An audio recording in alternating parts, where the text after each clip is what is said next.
Bharatiya Janata party के जिला के अध्यक्ष श्रीमान विवेक आनंद पात्रा जी,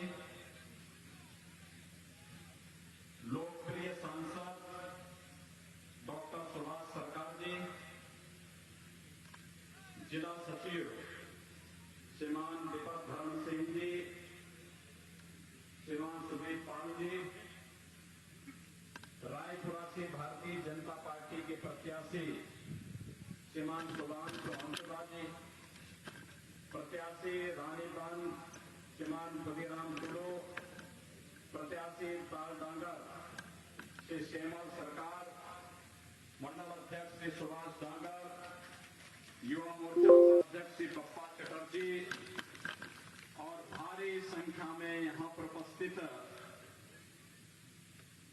इस क्षेत्र से जुड़े हुए सभी भारतीय जनता पार्टी के कार्यकर्ता और उपस्थित मतदाता भाइयों बहनों, कला और संस्कृति तथा सांस्कृतिक राष्ट्रवाद की इस पावन धरती को मैं कोटि कोटि नमन करता हूं और आप सबका अभिनंदन करता हूं। भाइयों बहनों, जब हम बंगाल की बात करते हैं तो बंगाल अनादिकाल से भारत की आध्यात्मिक और भारत की सांस्कृतिक विरासत का प्रतिनिधित्व करती रही है। भारत जब भी संकट में आया है तो बंगाल और संकट के दौर में एक नया रास्ता दिखाने का काम करता रहा है।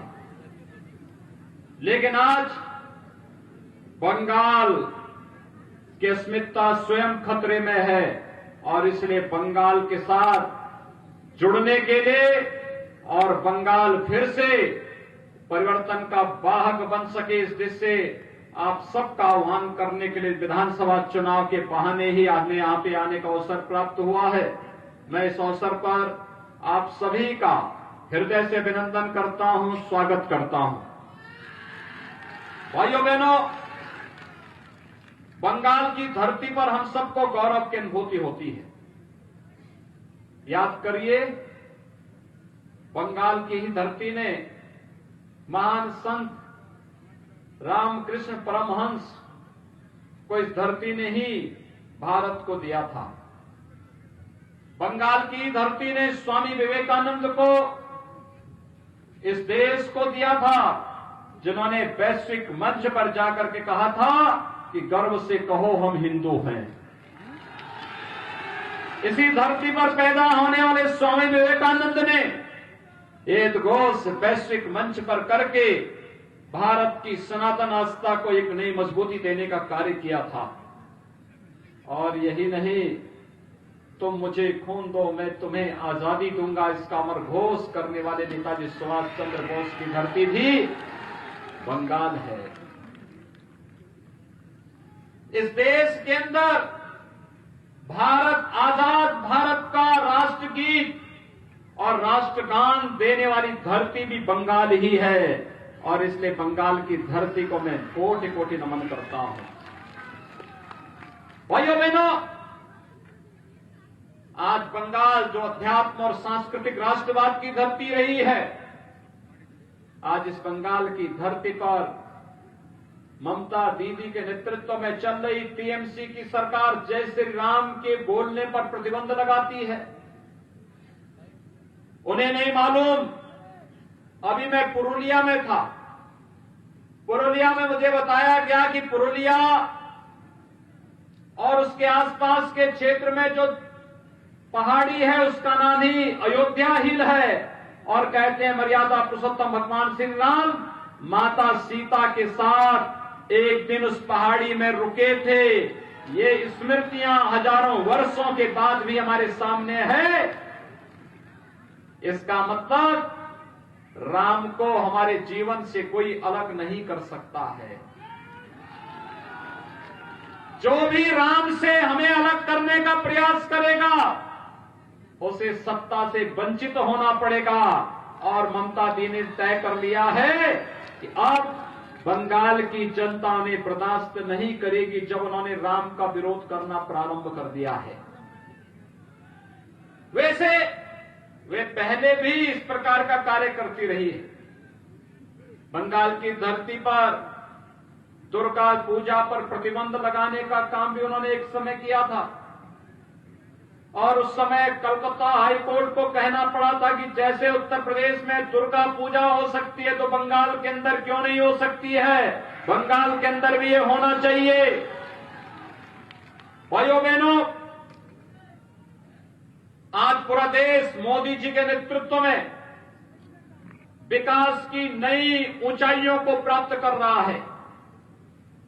देश के अंदर गरीबों के कल्याण के लिए बनने वाली योजनाएं हो, किसानों के कल्याण की योजनाएं हो, मजदूरों के हितों के लिए योजनाएं हो, युवाओं के कल्याण के लिए बनने वाले कार्यक्रम हो या फिर इंफ्रास्ट्रक्चर डेवलपमेंट के लिए बड़े बड़े कार्य, ये सभी युद्ध स्तर पर चल रहे हैं। कहीं रेलवे लाइन, कहीं हाईवे, कहीं मेट्रो, कहीं पर एम्स, कहीं आईआईएम, कहीं आईआईटी, मेडिकल कॉलेजेस की एक श्रृंखला पूरे देश के अंदर खड़ी हो रही है। और गरीबों के कल्याण के लिए कोरोना कालखंड में आपने देखा होगा, गरीब कल्याण पैकेज देकर के हर गरीब को फ्री में राशन देने का कार्य, फ्री में रसोई गैस सिलेंडर देने का कार्य अगर किसी ने किया, प्रधानमंत्री मोदी जी ने किया। यानी भारत एक नए भारत बनने की ओर अग्रसर है। लेकिन बंगाल में इन योजनाओं का लाभ बंगाल की जनता को, बंगाल में टीएमसी की सरकार नहीं देने देती है। यहां पर गरीब कल्याण के लिए जो पैकेज गरीबों के लिए घोषित होता है, टीएमसी के गुंडे उस पर कब्जा कर देते हैं। यहां पर आयुष्मान भारत की 5 लाख की स्वास्थ्य बीमा का लाभ यहां के गरीबों को नहीं मिल पाता है, क्योंकि यहां की टीएमसी की सरकार की रुचि गरीबों को अच्छी स्वास्थ्य सुविधा देने में नहीं है। यहां के गरीबों को प्रधानमंत्री आवास योजना का लाभ नहीं मिल पाता है, क्योंकि टीएमसी के गुंडे वह पैसा यहां के गरीबों के खाते में नहीं पहुंचने देते हैं। मुझे आश्चर्य होता है, आज भी जब हम लोग यहां की बात करते हैं तो मुझे आश्चर्य होता है कि यहां के प्रत्येक कार्य में आज भी यहां पर कटमनी और तोलाबाजी की बात होती है।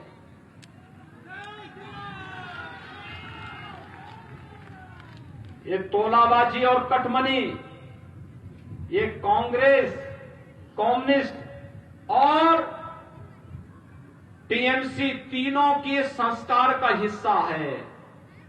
ये तीनों इसके साथ जुड़े हुए हैं, तोलाबाजी में भी और कटमनी में भी।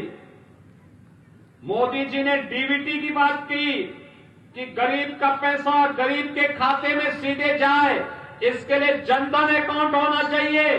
बंगाल के अंदर दीदी ने वह भी नहीं खोलने दिया, क्योंकि अगर पैसा सीधे गरीब के खाते में जाने लग जाएगा तो भाइयों बहनों, टीएमसी के गुंडों की दुकानदारी बंद हो जाएगी। टीएमसी के लोग जो अब तक जनता के हक को लूटते थे, वह पूरी तरीके से बेरोजगार हो जाएंगे। और इसलिए यहां की सरकार के संरक्षण में कटमनी और तोलाबाजी का खेल सरासर हो रहा है। और इसलिए भारतीय जनता पार्टी आज की आवश्यकता है बंगाल में भारतीय जनता पार्टी इसलिए भी आवश्यक है, जहां भी भारतीय जनता पार्टी की राज्य सरकारें हैं, केंद्र और राज्य सरकार मिलकर के डबल इंजन के रूप में कार्य कर रही है।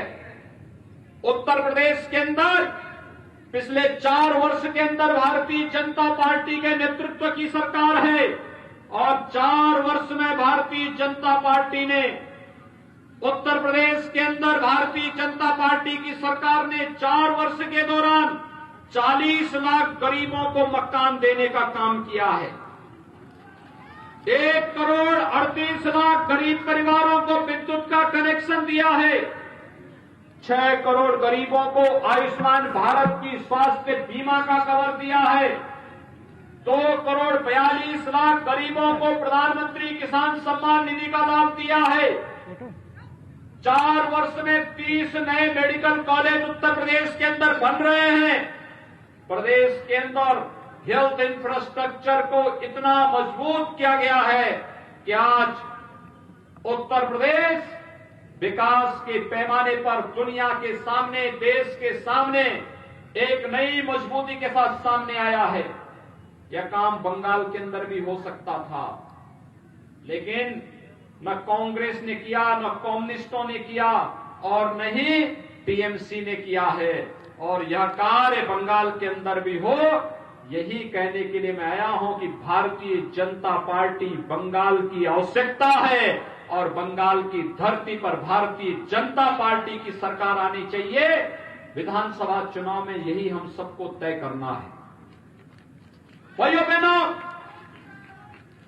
हम सब जानते हैं भारतीय जनता पार्टी जो कहती है वो करके दिखाती है। याद करिए, इसी बंगाल की धरती पर जन्म लेने वाले भारतीय जनसंघ के संस्थापक अध्यक्ष डॉक्टर श्यामा प्रसाद मुखर्जी ने कहा था, एक देश में 2 प्रधान, 2 विधान और 2 निशान नहीं चलेंगे, नहीं चलेंगे, एक नारा दिया था। और इस नारे ने कितना बड़ा परिवर्तन किया था।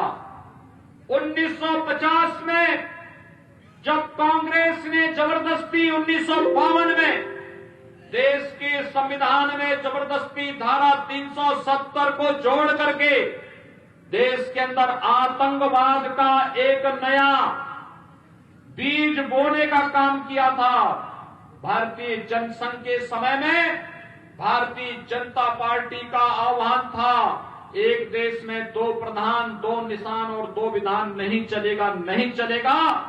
और जब भारतीय जनता पार्टी की सरकार मोदी जी के नेतृत्व में बनी, तो मोदी जी के नेतृत्व की सरकार ने करके दिखाया। कश्मीर में धारा 370 को सदैव के लिए समाप्त करके एक भारत श्रेष्ठ भारत की नींव को आगे बढ़ा दिया।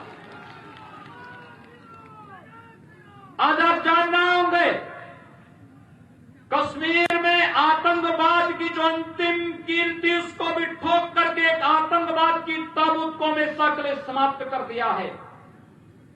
और यही काम अयोध्या में मर्यादा पुरुषोत्तम भगवान श्री राम के भव्य मंदिर के निर्माण को लेकर के भी रहा है। आप सब जानते हैं 1990 तक, 1992 के पहले तक पूरे देश का राम भक्त एक ही आह्वान के साथ निकलता था अयोध्या जाने के लिए कि रामलला हम आएंगे, मंदिर वहीं बनाएंगे, यह आह्वान होता था। लेकिन भाइयों बहनों, अयोध्या में भव्य राम मंदिर निर्माण की सभी बाधाओं को दूर करते हुए प्रधानमंत्री मोदी जी के नेतृत्व में आज अयोध्या में भगवान राम के भव्य मंदिर के निर्माण का कार्य चल रहा है। मैं ममता दीदी से कहना चाहता हूं, राम से विरोध मोल मत कीजिए, राम का विरोध मत करिए। जिसने भी राम का विरोध किया है, सत्ता से उसे वंचित होना पड़ा है। और यही कार्य आज बंगाल के अंदर मर्यादा पुरुषोत्तम भगवान श्री राम के जय श्री राम कहने पर प्रतिबंध लगाने के कारण बंगाल की जनता के एक एक जनता के मुंह से शब्द निकल रहा है, जय श्री राम।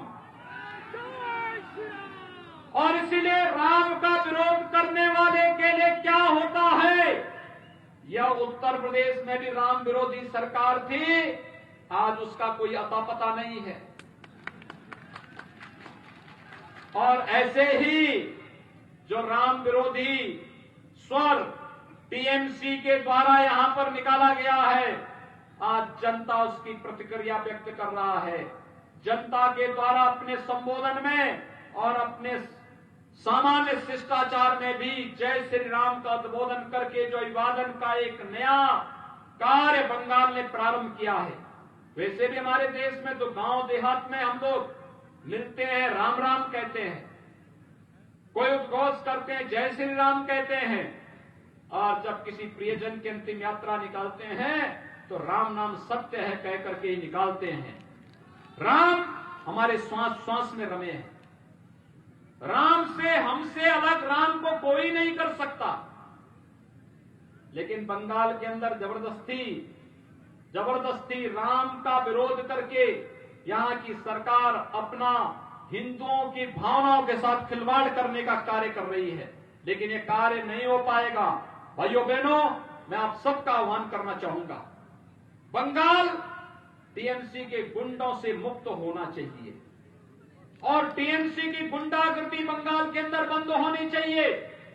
बंगाल की जनता को भी रोजगार चाहिए, बंगाल की धरती को भी अच्छी स्वास्थ्य सुविधा चाहिए, बंगाल के गांव को भी शुद्ध पेयजल के लिए पानी पाइप पेयजल की स्कीम चाहिए, बंगाल के लोगों को भी अच्छी एजुकेशन चाहिए, बंगाल के लोगों को भी खाद्य सुरक्षा के अनुसार यहां के लोगों को सुविधा का लाभ चाहिए और बंगाल की बहन और बेटियों को भी सुरक्षा की गारंटी चाहिए। और यह कार्य केवल और केवल भारतीय जनता पार्टी कर पाएगी और इसलिए भारतीय जनता पार्टी को विजयी बनाने के लिए हमारे प्रत्याशी यहां पर रायपुरा से श्री सुधांशु हंसदा, रानीबंध से श्री खुदीराम टुडू और तालडांगर से श्री सेमल सरकार आज हमारे बीच में यहां पर मंच पर उपस्थित हुए हैं। मैं आप सबका आह्वान करूंगा, एक बार मेरे साथ दोनों ओर से माताएं भी अपना आशीर्वाद दें। मेरे साथ दोनों हाथ उठा करके बोलेंगे, दोनों हाथ उठा करके आप मेरे साथ बोलेंगे, जय जय श्री राम, जय जय श्री राम, जय जय श्री राम। कमल चुनाव चिन्ह पर भारतीय जनता पार्टी के इन प्रत्याशियों को भारी बहुमत से विजय बनाने की अपील करते हुए आप सबको एक बार फिर से होली की मंगल में शुभकामनाएं आप सबके प्रति व्यक्त करते हुए वाणी को देता हूं विराम। जय जय श्री राम।